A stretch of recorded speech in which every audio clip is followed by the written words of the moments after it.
and welcome to Reason News. Today we're diving into the uproar surrounding President Trump's highly anticipated Liberation Day tariffs, set to be unveiled on April 2nd.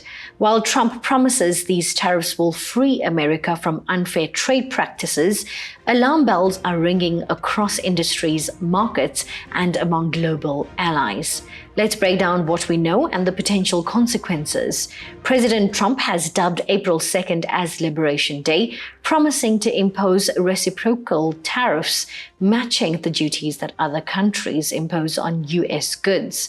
His goal is to level the playing field in global trade. Trump claims these tariffs will restore fairness after decades of what he calls being ripped off by both friends and foes. However, critics warn this could escalate into full-blown trade wars. Here's a video from PBS NewsHour. This is the beginning of Liberation Day in America. So President Trump proclaimed in the Oval Office last week when adding 25% tariffs on U.S. auto imports.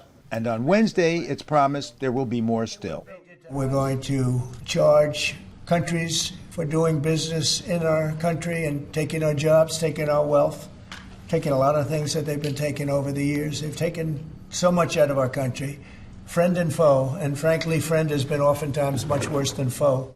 And thus, says Mark DePlacido, a policy advisor at pro-Trump think tank American Compass, we need a transformational change in our economy. And I think the administration is pursuing that.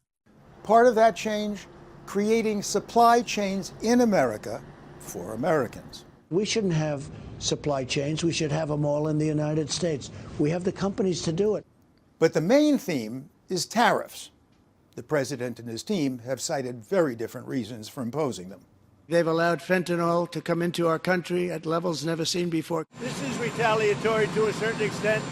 Millions of people flowed into our country through Mexico and Canada, and we're not going to allow that. This is going to be what pays down to $36 trillion in debt and all the other things. But the dominant case has been that tariffs will re-industrialize America. What exactly the administration will do on Liberation Day? Don't know yet. But the argument is, says DePlacido, for 30 years, we basically allowed other countries to distort their market, to subsidize their own markets at the expense of our market and keep our goods out. And then, on what would be a level playing field, firms operating in the U.S. will, and I don't mean this snarkily, make American manufacturing great again. When companies realize the incentives have changed, that they're going to have to factor in tariffs for imports, and they're not going to be able to just, import cheap labor also from other countries under the president's policies. These companies are going to be incentivized to invest in the education and training that our population needs to be successful. And become more productive. American consumers and businesses are bracing for economic fallout. Analysts predict that tariffs could lead to higher prices on goods, from cars to electronics to groceries. Average households could see annual expenses rise by $500 to $1,000 due to increased import costs. The Dow dropped 400 points last week over tariff uncertainty. Economists warn that tariffs could push inflation to its highest levels since the 1980s. Goldman Sachs has already downgraded its U.S. growth forecast for 2025, citing fears of slower economic expansion and rising inflation. Global allies are alarmed by Trump's unilateral approach. The European Union has warned that reciprocal tariffs could violate WTO rules and lead to retaliatory measures against U.S. exports. Beijing called the plan protectionist and vowed countermeasures if targeted. Indian officials worry about disruptions in their $10 billion trade relationship with the U.S. Even Canada and Mexico, which are key trading partners, are watching closely after narrowly avoiding a 25% tariff on auto imports earlier this year.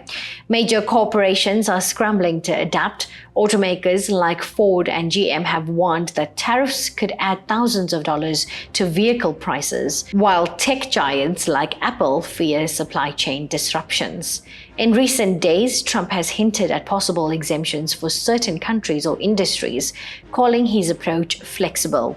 However, this has only added confusion about what Liberation Day will actually entail. The lack of clarity has left both American businesses and foreign governments in limbo, unsure of how to prepare for the potential economic shockwaves. Trump's Liberation Day tariffs have sparked widespread concern domestically and abroad.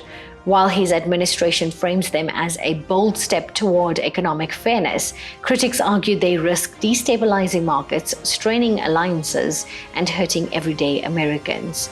As we await the official announcement tomorrow, one thing is clear: this is a high-stakes gamble with global implications. Until next time, stay informed, stay updated, and stay curious.